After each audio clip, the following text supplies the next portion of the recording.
Так, ну вот такой вот камин у нас получился. Наверху использован кирпич пустостенный, пустотелый, как его называют. Его использовали для вентиляции, монтировав его верхнюю часть. Также есть такая же вентиляция и вот здесь. Вот так выглядит пока с этой стороны, но печка будет еще штукатуриться. Так, что хотел сказать. Вот эта дверка Везувий стоит где-то 12 тысяч. И вот тут я вам хочу сказать сразу, если будете проектировать камин, то посмотрите сначала, каких размеров есть дверцы в магазинах в продаже. Потому как мы сначала сделали камин, потом очень долго искали эту дверку и нашли вот эту дверку, называется она Везувий. За 12 тысяч, по-моему, она стоила. Итак, она была вот такая квадратная. Мы отрезали вот эти вот углы, примеряли, прикидывали, карандашом отмечали, отрезали. Затем здесь нам мешали два крепежа, которые здесь шли в виде пластин. Ну, то есть вот отсюда шли. Да, мы их отпилили болгаркой за подлицо этой стенки.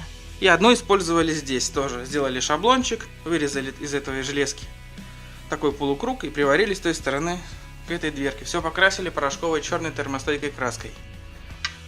Ну и здесь вот можно регулировать. Вот это все поддувало тут. Здесь, естественно, зольник. Вот с такой затычкой сделали, тоже покрасили в цвет. Она была серебристая, как вот это вот. Это, значит, у нас служит для того, чтобы можно было почистить саму вот эту лежанку. Вот сама лежанка. И такой же есть у нас такое же окошечко, дверца, находится вон там. Чтобы прочищать канальчики вот эти все прогрева. Ну и здесь, естественно, вот это тоже вентиляция у нас. И вот уже, собственно, сама лежанка. То есть такая своеобразная кровать уже тут. Можно греться. Так это все выглядит. Ну, в общем, такой вот камин у нас получился на сегодняшний день. Тут пока еще только оштукатурено. Еще не покрашено краской. Потому как много еще работ будет проводиться. Все равно будет пыльное. Также у нас под камином имеется вот такая арка, где лежат дрова. И такая же арка сделана здесь в печке. Нужно это для того, чтобы дрова здесь лежали и подсушивались. А подсушенными дровами, как известно, намного легче растапливать камины, печки.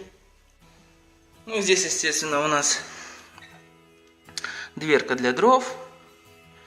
Вот здесь, естественно, вот этот тоже зольник, поддувальник, или как он называется. А также здесь вот у них общая труба идет. И вот здесь вот, значит, задвижка закрывает камин, а здесь печку. Также здесь есть такая дверца для того, чтобы можно было чистить эту трубу. Так что вот так. Ну, большое спасибо за внимание. Ставьте лайки, подписывайтесь на канал. Всем пока.